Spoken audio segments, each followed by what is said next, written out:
you during the opening statements yesterday? Well, I think what stood out to me is what stood out to a lot of Americans, which is just how long 9 minutes and 29 seconds is. And we saw the video and we saw different views of the same video. But, you know, for the first 4 minutes plus, almost 5 minutes, you saw George Floyd pleading for his life. You saw the bystanders calling out. But then everything was silent from George Floyd for almost 4 minutes. And yet Derek Chauvin continued to put his knee on George Floyd's neck. You know, prosecutors emphasize that 9 minutes and 29 seconds that Chauvin was kneeling on Floyd's neck. How crucial will the bystander video be to making their case? What else could they use to argue that this was excessive force?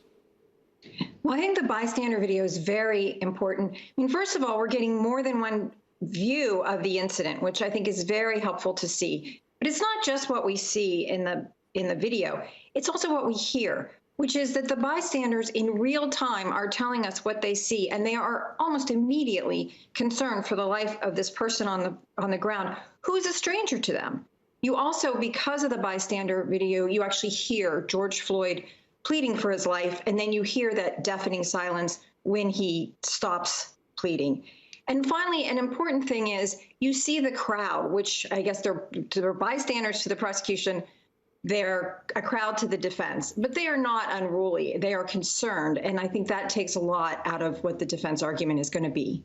Video evidence will be important, so will medical evidence. Now, Julie, the defense plans to emphasize George Floyd's drug use and health problems as possible causes of his death. How compelling could that argument be based on what we heard yesterday?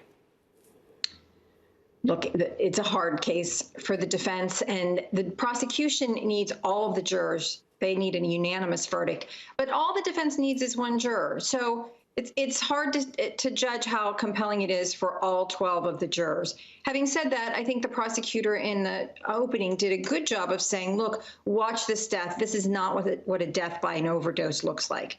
But again, the defense is really looking for just one person to hang up the trial. That's all they need. One person with reasonable doubt. That's all it would take. Julie, thank you so much for your expertise. We appreciate it.